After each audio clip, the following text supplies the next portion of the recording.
with Winu. Hai. Sebelumnya terima kasih karena teman-teman udah punya ketertarikan untuk ngeklik thumbnail video ini. Dan jika kamu yang nonton video ini adalah teman-temanku yang sama-sama lagi punya usaha, lagi punya bisnis, tapi sedang dalam tahap break dulu sebelum melanjutkan langkah lainnya sehingga bisnisnya mungkin lagi stop sebentar, aku mau ucapin terima kasih karena udah berkunjung ke channel ini. Dan aku berharap apa yang aku sampaikan di sini dan pembelajaran yang bisa sama-sama kita petik nanti itu bisa menjadi salah satu jalan keluar untuk kamu bangkit dari masalah yang mungkin sedang melanda kamu saat ini. Oh iya, sebelum aku menyampaikan lebih jauh, aku mau kenalin dulu salah satu teman aku yang sekarang lagi nemenin aku untuk bikin video. Ini dia. Nah, ini adalah salah satu produk dari Greencana. Dan Greencana itu sendiri merupakan sebuah brand tanaman indoor yang memiliki penyajian sangat unik. Nah, ini salah satu produknya nih yang ada di tangan aku. Lucu banget kan? Kalau misalnya kamu yang nonton ini adalah pelajar, mahasiswa, atau mungkin orang-orang kantoran yang mungkin pengen mejanya nih rame tapi kita mau siram, yang mungkin pengen punya tanaman lucu-lucu tapi kita nggak mau ribet, nah Greencana ini bener-bener jadi jalan keluar banget buat kamu karena dia menyediakan berbagai bentuk tanaman dengan packaging yang simple dan mungil-mungil kayak gini. Jadi cocok banget untuk sekedar menambah kesan hijau di ruangan kamu. Dan aku juga mau jelasin sedikit kelebihan dari produk Greencana karena nanti hal yang aku sharing ini bakalan terkait banget sama si owner dari Greencana itu sendiri. Jadi Greencana ini menyediakan tanaman-tanaman dalam beberapa level, mulai dari yang low maintenance, medium maintenance, sampai yang high maintenance. Jadi untuk kita nih, kayak aku juga, aku tuh salah satu orang yang sebenarnya seneng banget ngeliat hijau-hijau, tapi tuh males gitu loh ngurusinnya soalnya kan harus bergelut dengan tanah, harus bergelut dengan air kayak gitu-gitu kan, itu males banget. Nah, ini cocok banget sama produk low maintenance-nya Greencana karena di situ kamu bisa dapat tanaman mungil-mungil yang nggak perlu kamu siram sering-sering.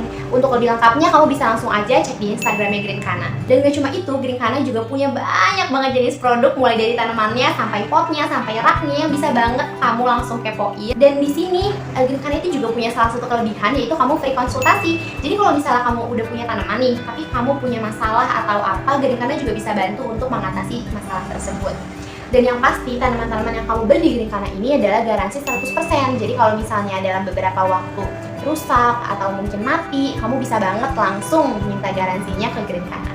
Oke, jadi aku mau langsung masuk aja ke materinya. Ternyata tanaman sekecil ini tuh punya background yang sangat besar dan punya kebesaran hati dari pengusahanya yang sangat-sangat luas gitu ya. Kenapa aku bisa bilang kayak gitu? Karena tadi baru aja aku dapat sharing session bareng Mas Rama selaku owner dari Greencana ini. Dan dia benar-benar menceritakan semuanya dari awal sampai akhir yang bakalan aku rangkum sedikit di video ini. Mungkin apa yang aku sampaikan bisa jadi agak berbeda atau bisa jadi nggak selengkap yang tadi Mas Rama sampaikan. Tapi bagaimanapun juga, semoga aja apa yang aku sampaikan ini bisa jadi salah satu panduan untuk kita sama-sama bangkit dari keterpurukan bisnis kita. Sama kayak Candi, berdirinya sebuah bisnis itu pasti ada sejarahnya. Dan kalau misalnya sejarahnya si Greencana itu sendiri, itu sebenarnya diawali dari hal-hal yang sangat tidak berhubungan dengan tanaman nanam. Jadi sebenarnya si ownernya ini pertama kali itu dia sempat melakukan usaha dalam bentuk rental komik ke teman-teman SD-nya.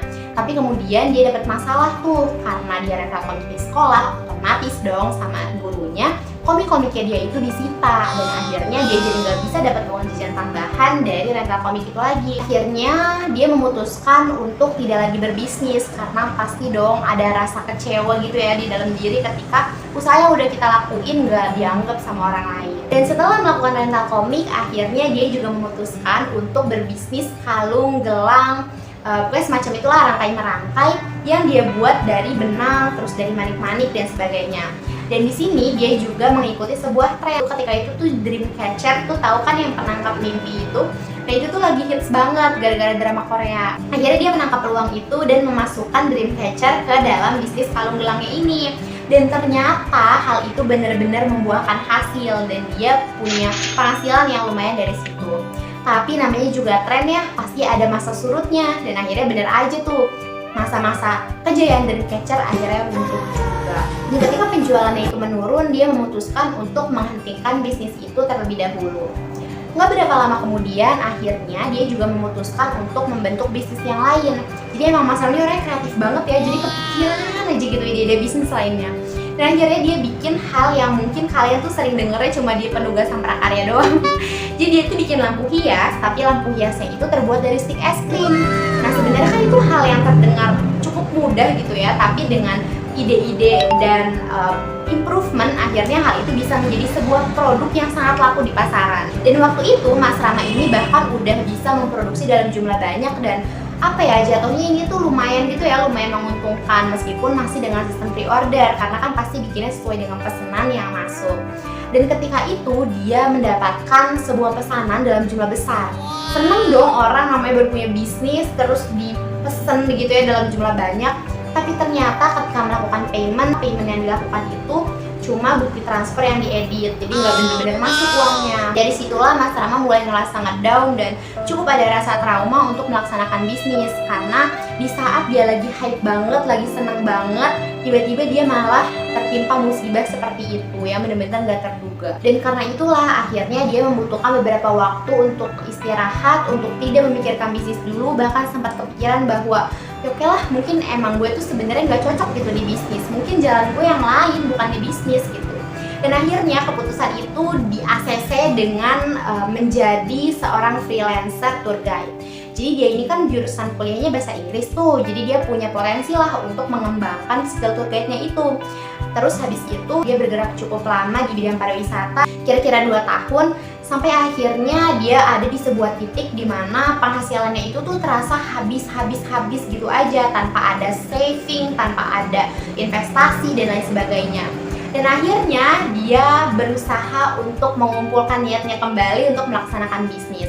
Jadi dulu tuh Mas Rama tuh pernah diminta tolongin sama eyangnya gitu, sering lah, dan dulu tuh sering diminta tolongin eyangnya untuk nyiramin tanaman yang di depan rumah.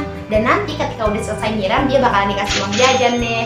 Dari situlah mulai ada ketertarikan Mas Rama terhadap tanaman. Jadi emang istilahnya tanaman ini kayak hobi, tapi hobinya tuh nggak pure dari hati gitu loh, ada dorongan dari neneknya juga gitu. Dan akhirnya hal itulah yang membuat dia memutuskan untuk memulai. Dan awal milih produk ini, dia tuh sebenarnya kan cuma punya skill, istilahnya ya, cuma punya skill menyiram tanaman itu aja kan bekalnya. Dan itu dia perkuat dengan ilmu-ilmu dari internet, dari berbagai sumber, yang akhirnya dia sampai bisa mengonsep sebuah bisnis tanaman yang secara keseluruhan. Nah habis itu barulah ketemu momen-momen penting yang jadi improvement bisnisnya Mas Rama ini. Yang pertama, dia itu ketemu sama seorang owner kantor gitu. Terus dia tuh diminta tolongin untuk mendesain kantor. Coba bayangin deh, gimana sih tukang tanaman tapi disuruh tukang tanaman tapi disuruh ngedesain kantor dengan tidak punya basic mendesain atau basic arsitektur sama sekali. Akhirnya dia tetap mengiyakan peluang itu. Pokoknya yang dia mindset Mas Rama, yang penting mulai dulu, untuk gimana nantinya belakangan gitu. Mas Rama ini juga orangnya sangat menekankan pada kolaborasi. Jadi ada salah satu collab teranehnya dia itu adalah ketika tanaman collab sama buku. Mikir gak sih? Maksudnya keduanya kan benar-benar hal yang sangat berbeda.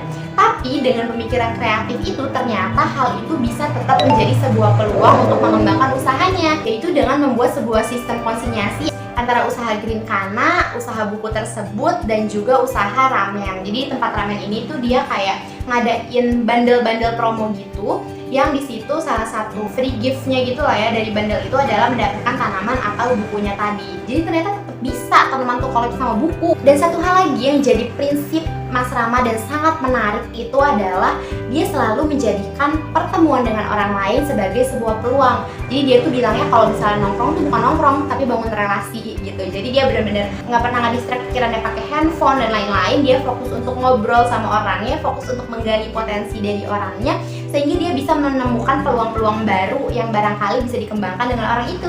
Jadi aku akan rangkum poin-poin tadi menjadi 3 pembelajaran utama yang bisa aku ambil dari ceritanya Mas Rama. Yang pertama adalah kalau misalnya kita perhatiin lebih lanjut, kita bisa lihat bahwa di historinya Mas Rama itu nggak pernah ada label sebagai reseller nggak sih? Padahal menurut aku reseller tuh benar-benar kayak pintu utama gitu loh untuk menuju ke produksi bisnis yang sebenarnya. Dan ternyata alasannya adalah karena Mas Rama ini tuh pengen menumpahkan ide-idenya, memberikan performa terbaiknya gitu untuk produk yang dia hasilkan. Makanya dari dulu kalung gelang aja dia langsung bikin sendiri, lampu aja dia langsung bikin sendiri. Padahal istilahnya kan kalau dengan menjualkan itu langsung, itu bisa menambah uang dalam waktu singkat dan nggak perlu menghabiskan modal gitu ya. Dan ternyata Mas Rama ini juga tadi berkata dan menekankan bahwa sebenarnya bisnis itu nggak selalu tentang profit, tapi utamanya adalah tentang value yang bisa kita sampaikan. Dan dengan memberikan value lebih ke tanamannya, dengan memberikan keunikan, dengan bisa mengembangkan dan menginovasikan produk, itu menjadi salah satu kepuasan tersendiri. Dan itu juga bisa menjadi dasar gitu ya untuk bisa terus mengembangkan dan mengembangkan lagi usahanya. Jadi tadi bisnis itu nggak selalu tentang profit, tapi yang utama adalah tentang value. Pembelajaran yang kedua adalah bahwa setiap waktu itu benar-benar bisa jadi peluang. Dan speak dengan berbicara ke orang lain, dengan berkolaborasi, itu merupakan hal yang sangat-sangat penting untuk bisa menaikkan bisnis yang kita jalankan. Dan yang utama adalah say yes to every opportunity. Jadi kalau misalnya ada peluang, langsung aja bilang iya gitu. Untuk bagaimana teknisnya, apakah kita menguasai ilmunya atau tidak, itu nanti bisa kita lanjutkan. Karena peluang itu mungkin aja nggak datang 2 kali, tapi ilmu itu bisa terus kita pelajarin. Dan yang ketiga ini adalah yang menurutku terpenting dan sesuai sama judul video ini, bahwa ketika kita lagi menghadapi momen patah hati dengan urusan-urusan bisnis kita, it's okay to healing. Jadi kita justru perlu banget untuk meluangkan waktu untuk berpikir, untuk keluar dari semua urusan itu, supaya kita ini gak gegabah dan punya waktu lebih lama untuk memikirkan kemungkinan terbaik yang bisa kita ambil. Oke, itu dia poin-poin yang aku tangkap dan sangat bermanfaat buat aku dari sharing session bersama Mas Rama tadi. Harapannya sebenarnya aku membuat video ini bukan untuk memotivasi kalian atau menyemangati kalian, karena aku nggak yakin juga apa yang aku sampaikan ini bisa benar-benar sampai ke titik itu. Ternyata aku juga bukan pelaku bisnis yang udah punya bisnis besar kayak gitu, tapi aku masih sama-sama belajar. Jadi apa yang aku sampaikan di sini benar-benar hal yang aku pelajarin hari ini dari seorang owner bisnis yang sangat bisa memotivasi aku untuk melaksanakan bisnis ke depannya. Oke, yang baik boleh kalian ambil jadi pelajaran dan yang buruk boleh ditinggalkan aja. Aku mohon maaf apabila masih banyak kekurangan dalam video ini, tapi terima kasih banyak kalian yang udah nonton. It's me Nuhai and bye-bye!